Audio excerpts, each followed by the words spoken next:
आज हम वाक के विषय में पढ़ेंगे। वाक लल्लक की काव्य शैली को वाक कहा जाता है। अपने वाकों के जरिए उन्होंने जाति और धर्म की संकीर्णताओं से ऊपर उठकर भक्ति के ऐसे रास्ते पर चलने पर जोर दिया है जिसका जुड़ाव जीवन से है। पहले वाक में कवित्री ने ईश्वर प्राप्ति के लिए किए जाने वाले अपने प्रयासों की व्यर्थता की चर्चा की है। अर्थात वे ईश्वर को पाने का अनंत प्रयास कर रही हैं, परंतु उसमें सफल नहीं हो पा रही हैं। कवित्री के अनुसार वे कच्चे धागे की रस्सी की नाव खींच रही हैं, अर्थात वे अपने जीवन रूपी नाव प्रयास रूपी कच्चे धागे से खींच रही हैं। पता नहीं ईश्वर कब उनकी पुकार सुनकर इस संसार रूपी भवसागर को पार करने में उनकी सहायता करेंगे। जैसे कच्चे सकोरे में अर्थात एक मिट्टी के बर्तन में पानी रखने से यदि उसमें जरा सी भी ठोकर लग जाए तो पानी टपकने लगता है।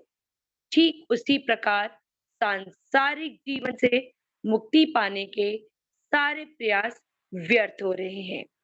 उनके मन में ये पीड़ा रह रहकर हुक उठ रही है कि कब वह अपने घर जाएंगी, अर्थात ईश्वर को कब प्राप्त कर पाएंगी। इस पद में वह अपनी व्यथा को व्यक्त कर रही हैं। दूसरे पद में बाहर आडंबरों का बखान करते हुए वे बताती हैं कि सांसारिक वस्तुओं का उपयोग करते करते मुझे कुछ भी प्राप्त नहीं हुआ। उनका उपभोग भी मैंने नहीं किया, तो भी मेरे मन में अहंकार उत्पन्न हो गया।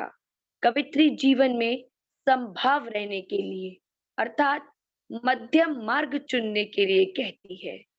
उनके अनुसार हमें अपनी इंद्रियों पर नियंत्रण रखना चाहिए, तभी बंद द्वार की सांकल अर्थात ज्ञान की प्राप्ति के सारे साधन हमें मिल पाएंगे, हमें मोक्ष की प्राप्ति हो पाएगी। तीसरे पद में कवित्री के आत्मलोचन की अभिव्यक्ति है। वे कहती हैं कि इस संसार में उनका आगमन सीधी राह से हुआ, किंतु यहाँ आकर वे राह भटक गईं, अर्थात सांसारिक प्रचंडों में वे इतनी उलझ गईं कि हठ योग आदि से भी वे ईश्वर को प्राप्त करने के लिए उत्सुक रहीं। फिर भी वे ईश्वर को प्राप्त नहीं कर पाईं। अतः जीवन रूपी दिन इसी प्रकार बीतते चले गए। अब इस संसार रूपी भवसागर को पार उतारने वाले ईश्वर रूपी माझी को उतराई के स्वरूप में देने के लिए उनके पास कुछ भी नहीं है, अर्थात उन्होंने जीवन में कोई भी सत्कर्म नहीं किया।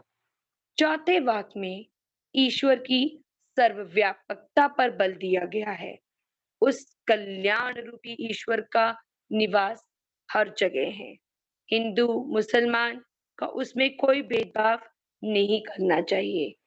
ज्ञानी व्यक्ति वही होता है जो स्वयं को जान लेता है और स्वयं को जान लेने वाला ही ईश्वर का साक्षात्कार बन जाता है, अर्थात वे ईश्वर को प्राप्त कर लेता है।